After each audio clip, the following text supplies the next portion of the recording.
आज 11 सितंबर है और इस वीडियो में हम चर्चा करेंगे देश दुनिया से प्रकाशित होने वाली समाचार पत्रों का, वैसी खबरों का जिनका सीधा संबंध आपसे और हमसे है। सबसे पहली खबर हमने जनसत्ता के राष्ट्रीय संस्करण से उठाई है। इसमें लिखा है, अफगानिस्तान के पूर्व उपराष्ट्रपति अमरुल्लाह के भाई की हत्या। तालिबान ने अफगानिस्तान के पूर्व उपराष्ट्रपति अमरुल्लाह सालेह के बड़े भाई रुहुल्लाह सालेह की हत्या कर दी।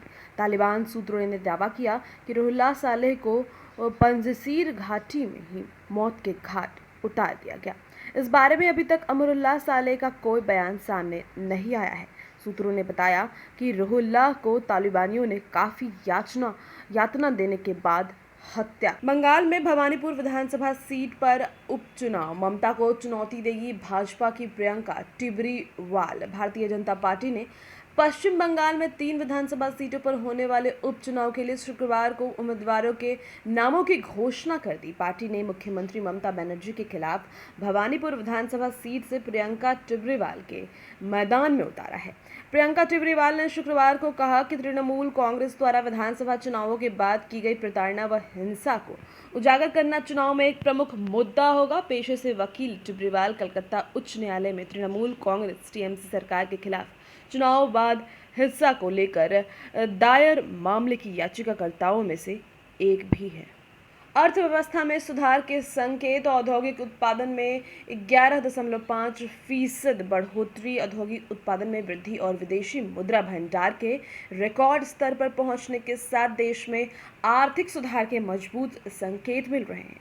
देश के औद्योगिक उत्पादन में जुलाई में 11.5% वृद्धि दर्ज की गई है, तो वहीं विदेशी मुद्रा भंडार 8.895 अरब डॉलर बढ़कर 642.453 अरब डॉलर की रिकॉर्ड ऊंचाई पर पहुंच गया है। शुक्रवार को जारी आधिकारिक आंकड़ों के मुताबिक देश के औद्योगिक उत्पादन में जुलाई महीने में 11.5% वृद्धि दर्ज की गई है।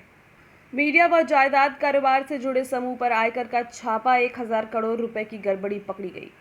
आयकर विभाग ने मीडिया और जायदाद कारोबार से जुड़े अहमदाबाद के प्रमुख कारोबारी समूह के परिसरों की तलाशी ली और जब्ती कार्रवाई में पिछले कई वर्ष में 1000 करोड़ रुपए से अधिक एक बेहिसाबी लेन देन का पता चला।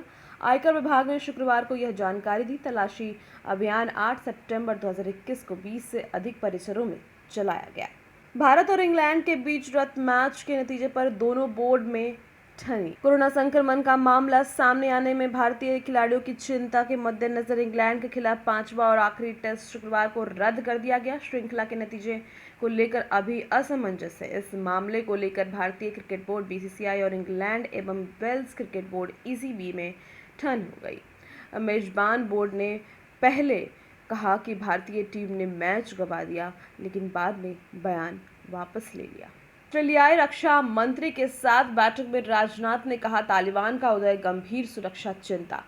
रक्षा मंत्री राजनाथ सिंह ने शुक्रवार को अपने ऑस्ट्रेलियाई समकक्ष पीटर डटन से कहा कि तालिबान का उदय भारत और क्षेत्र के लिए गंभीर सुरक्षा चिंताएं पैदा करता है, क्योंकि जिन आतंकवादी समूहों का अफगानिस्तान में ठिकाना है, उन्हें अपनी गतिविधियां बढ़ाने के लिए सहयोग मिल सकता है। सरकारी सूत्रों ने बताया कि वार्ता के दौरान सिंह ने यह भी कहा है कि अफगानिस्तान के भूभाग का इस्तेमाल किसी अन्य देश को धमकाने का हमला करने के लिए नहीं किया जाना चाहिए और इस बात पर जोर दिया कि अंतर्राष्ट्रीय समुदाय को अफगानिस्तान पर संयुक्त राष्ट्र सुरक्षा परिषद के प्रस्ताव 2593 का कार्यान्वयन सुनिश्चित करने के लिए हर संभव कोशिश करनी चाहिए। आम्रपाली आवास परियोजना मामले में अदालत का निर्देश, 1800 से ज्यादा खरीदार चुकाएं बकाया। भारतीय क्रिकेट टीम के पूर्व कप्तान महेंद्र सिंह धोनी आम्रपाली समूह की नोएडा स्थित आवास परियोजनाओं के 1800 से अधिक उन पर खरीदारों में शामिल हैं, जिनसे उच्चतम न्यायालय द्वारा नियुक्त रिसीवर ने 15 दिन के अंदर अपना बकाया चुकाने के लिए कहा है। यदि फ्लैट खरीदार रिसीवर द्वारा बनाई गई ग्राहकों की सूची में अपना नाम दर्ज कराने में विफल रहता है, तो गुरुवार को जारी सार्वजनिक नोटिस से 15 दिन के भीतर भुगतान शुरू नहीं करते हैं, तो उनके द्वारा बुक किए गए फ्लैटों का आवंटन अपने आप रद्द हो जाएगा। बिहार में अब होगी 11 तरह की ऑडिट संहिता का प्रारूप तैयार। आने वाले दिनों में बिहार में घोटालों को दबाना या घोटालेबाजों को बचाना संभव नहीं होगा। राज्य सरकार इसकी पुख्ता तैयारी करने जा रही है। आजादी के 74 साल बाद प्रदेश में अंकेक्षण संहिता और अंकेक्षण मैनुअल लागू होगा। इनका ड्राफ्ट तैयार कर लिया गया है। इसमें 11 तरह के ऑडिट का प्रावधान है। इसे जल्द राज्य मंत्रिपरिषद के पास अनुमोदन के लिए भेजने की तैयारी है। जिलों में प्रभारी मंत्री 14-15 को आपदा का जायजा लेंगे। निर्देश है बाढ़, अतिवृष्टि और ओलावृष्टि से हुए नुकसान का आकलन का रिपोर्ट सौंपेंगे। राज्य के सभी प्रभारी मंत्री अपने अपने प्रभार वाले जिले में 14 और 15 सितंबर को भ्रमण करेंगे और वहां की आपदा की स्थिति का जायजा लेंगे। जिलों की समीक्षा के बाद जो स्थिति वह पाएंगे उस पर सरकार को रिपोर्ट भी देंगे। इसको लेकर राज्य सरकार की ओर से शुक्रवार को आदेश जारी किया गया।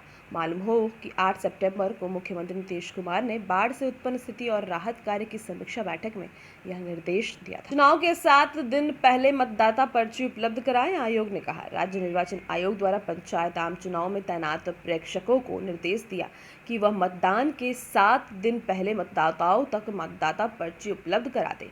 इससे मतदाताओं को जानकारी मिलेगी कि उनसे संबंधित मतदान केंद्र कौन सा है। मतदाता पर्ची मिलने के बाद वो आसानी से मतदान केंद्र पर पहुंचकर मतदान कर सकेंगे। दूसरे चरण के तीसरे दिन 12,868 नामांकन भी पूरा हुआ है। पीएम उद्यमी योजना ने युवाओं में जगाई उम्मीद। उद्योग मंत्री शहनवाज हुसैन ने कहा कि मुख्यमंत्री उद्यमी योजना ने अल्पसंख्यक युवाओं में उम्मीद जताई है। दावा किया कि नीतीश सरकार 5 साल का कार्यकाल पूरा करेगी। यह कार्यकाल उद्योग और रोजगार का होगा। हुसैन अल्पसंख्यक बुद्धिजीवियों के प्रतिनिधिमंडल के साथ बातचीत कर रहे थे। शहनवाज हुसैन ने कहा कि राज्य में उद्यमियों को बढ़ावा देने के लिए और नए उद्योग की स्थापना के लिए बहुत सी प्रोत्साहन योजनाएं चल रही है। सूबे में बाढ़ से 6,150 सड़कें क्षतिग्रस्त हुई है। 1878 पर आवागमन बाधित हुआ है।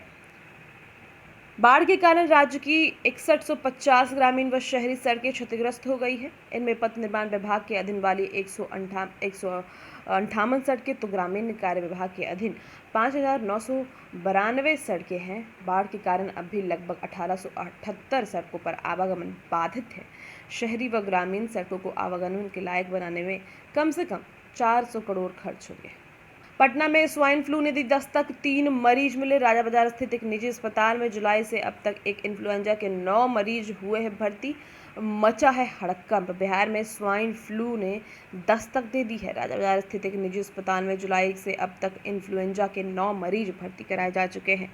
इनमें 3 में स्वाइन फ्लू की पुष्टि हुई है। जिला स्वास्थ्य समिति के पदाधिकारियों का कहना है कि अस्पताल प्रबंधन की ओर से अभी तक 3 मरीजों का ब्यौरा उपलब्ध कराया गया है। पटना एयरपोर्ट से अब हर दिन 100 उड़ानें उड़ेगी।